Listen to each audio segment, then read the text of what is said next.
What's up, geeks and gamers? It's Odin coming to you with another video, and today we're going to be talking about the box office numbers for the weekend, starting off with The House with a Clock in Its Walls. Yes, probably one of the worst names for a movie, let alone a book that this movie is based off of, but we see that the movie is actually doing pretty well. For the weekend estimate, it's up to about $29.9 million, which again, for an opening weekend, it's pretty solid. It's a PG film. I actually went to go see this opening night, and overall, it wasn't half bad. I really do think that Cate Blanchett steals the show. She is just phenomenal, no matter what role she's in, no matter how small it might be, no matter if it's a PG film or PG-13 film, she does well, everything that she does. Jack Black, he's hit and miss throughout the film. Overall, I think that his jokes mostly work, and I think that overall the humor of this film is very interesting because the whole time I was watching this film, I was thinking to myself, who is this being made for? Is this being made for kids? Is this being made for families? Because it had a lot of really dark moments to it that I think would have been scary for a lot of kids, but at the same time, it had such campy humor that it really wasn't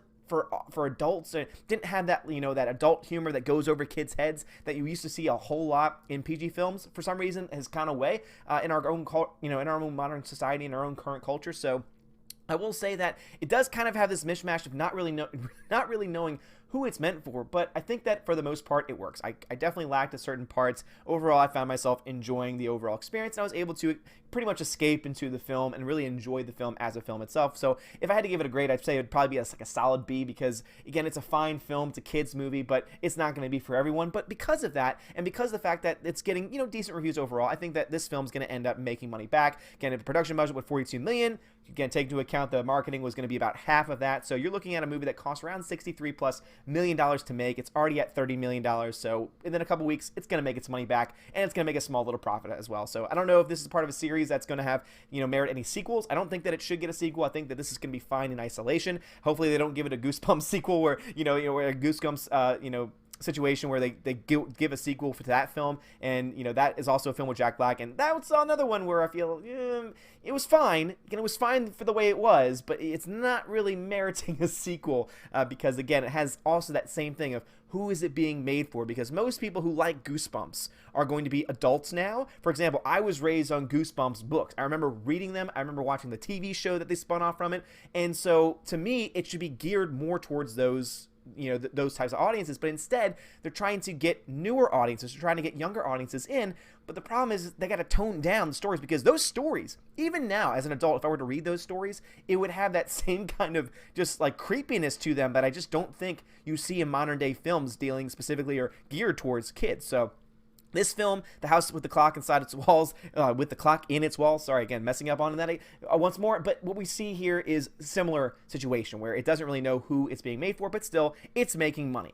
Then we have to talk about this film right here. So this is the film that I really wanted to spend a little bit of time, talking about, because this is the new Michael Moore documentary. So everyone knows Michael Moore. He's been known for making documentaries, especially with a very strong liberal slant, sicko, talking about the healthcare system and how it's how socialized medicine is amazing, even though when you actually dig deeper into it, you realize there's a lot of things that were being left out. But even with that being the case, despite your political, where you side politically, this movie is failing, and the reason why this movie is failing, and this film is going to maybe barely make its money back, at least in its theatrical run. Liberals are probably going to buy it when it comes out on Blu-ray, but guess what? What we see here is, once again, yeah, you might have SJWs giving this high rankings. You might have SJWs saying, oh, this is an amazing film. This is a film that needs to be said, oh my goodness, the truth about Trump.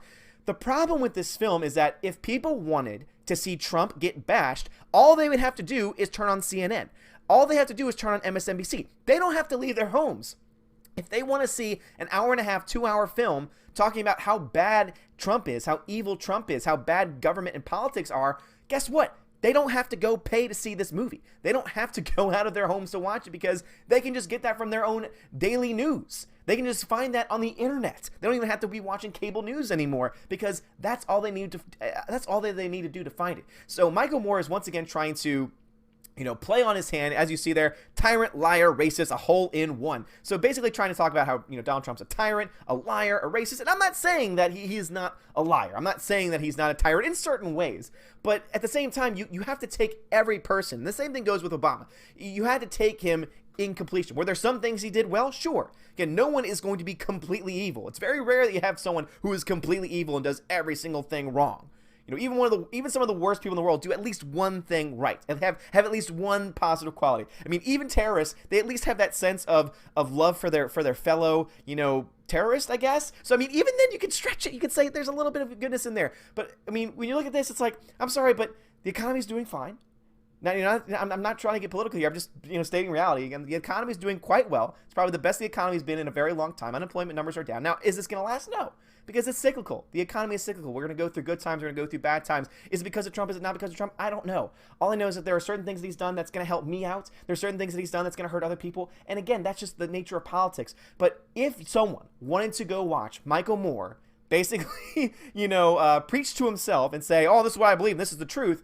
If people wanted to see that, all they need to do is watch CNN. All they need to do is watch MSNBC. All they need to do is watch cable news or go to the website of their choice, and they'll be able to find so many sources, a plethora of stories on this very topic. And so because of that, no one's going to go see this. No one is going to want to go see this film. So it's only made $3 million. That is the estimate after Thursday screenings and also the entire weekend. And this is a film, too, where you're going to see it end up maybe making around $6 million by the end of its theatrical run. Is it going to make a profit at some point? Maybe down the line, because eventually, that HBO or one of these, very liberal, movie exposition sites are going to pick it up, and they're going to get, he's going to get paid a pretty decent chunk of money. So he's going to still make money. He's still going to make money, but it's not going to be this huge success. And it's amazing to see how Michael Moore has fallen, because I think most people, if you were to look back at Columbine, if you were to look back at his documentary Bowling for Columbine, that's a good documentary. I mean, despite what you might think about him or his political message in the film, I was able to sit through that and say, this is actually very well done, because this is probably the most even tone that he has ever been, because he was being very clear about what he was trying to show, what he was trying to prove in a lot of ways. And it was very straightforward. But nowadays, it's all about, ever since Sicko, of course, you have Fahrenheit 9/11 and all these other things. And now it's getting to the point where he's just making crap up. And he's trying to do it because he's trying to get people pissed. People are already pissed. So you're not going to bring anyone new over. You're not going to convince anybody by this film, because if you're just trying to piss people off and make people angry at Trump, they get that on a daily basis when they watch their news. So that's the reason why this film is not doing well, and this film is not going to do overall very well. So again, there's no production budget listed, but because we do know that Fahrenheit 9/11 cost around $6 million to make, this one probably cost a little bit more because it's a little bit more expensive to make films now. So let's say $9 million. Let's just say, for the sake of argument, $9 million. So this film is probably not going to make that back. But in the end, because there's different, revenue streams that it could possibly get money from, it's hard to say whether or not this will make money or not. But it will definitely not be a huge success. This is not going to be a Bowling for Columbine. This is not going to be one of those major productions that's able to rake in a lot of money. And what it shows is that SJWs, liberals, have overplayed their hand in a lot of ways, because they are relying on this hatred when in reality, you can only take a message of hatred so far.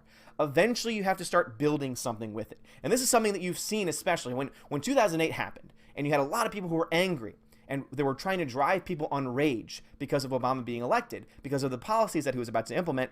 Rage was only carrying them so far. Eventually, they had to turn that into votes. Eventually, they had to turn that into taking seats. And guess what? The Tea Party movement happened, and eventually seats were taken, and you saw this huge wave of conservatism fly throughout the country. Again, whether you agree with that or not is up to you, but it's still something worth talking about, especially in retrospect to this film. Nowadays, you see they're just running on rage. And so you have the midterm elections coming up, and what you're going to have is you're going to have these people who are going to come out and, push this message. And yeah, they might pick up some seats, but is it going to be sustained? That is where I honestly am not sure. And if people keep coming out with movies like this, if people keep coming out with messages like this, where it's just all negative, not trying to build on anything, not trying to find any common ground whatsoever, guess what? You're going to piss a lot of people off, and that is going to lead you to really losing a lot of things going forward. And then just one last thing of the Predator film. So I talked about this last week. So right now it's at $94 million. So it's made over its production budget. Obviously, it still has a little bit more to make because it costs a decent amount of money, about $44 million to promote this film. But what we see here is, once again, we see that 57-42 split between the foreign and domestic markets. So it is still making decent money overseas, not a whole lot. So this movie is going to make its money back. This film, at this rate, at this pace, it's going to make its money back. It's not going to be this huge blockbuster. It's probably going going to cap out like $150 million or so, but still, that's going to be enough for it to be able to make its money back and to make a little bit of profit. So if they wanted to make a sequel, they would have at least financials to be able to justify it, but at the end of the day, I don't really think it's worth it. But anyway, guys, what are y'all's thoughts about this? What are your thoughts on The Predator? Do you think that this film is going to make $150 million? What are your thoughts on that? Fahrenheit 11/9, are you going to see it? Do you want to see it? Do you agree with me that just this constant attack is getting old? And now people, because everything on our media, and we see this now bleeding into our films, because this is a documentary. This is where it should be political. This is where politics are allowed, because this is where you expect it to be found. Because obviously every single documentarian is going to have their own subjective view, and they're going to try and present that as objective reality in whatever way they can. We've seen that being done in documentaries throughout the entire history of the documentary. So this is really no surprise that it's not doing well, because once again, if you want to see negative portrayals of the president, just watch the news. You see it on a daily basis. So what are y'all's thoughts on this? Do you think it's going to make any money? Do you think that's the reason why this film is not making money at the box office? And then also, have you seen this film? Again, I give this film a solid B. The House with a Clock Inside Its Walls.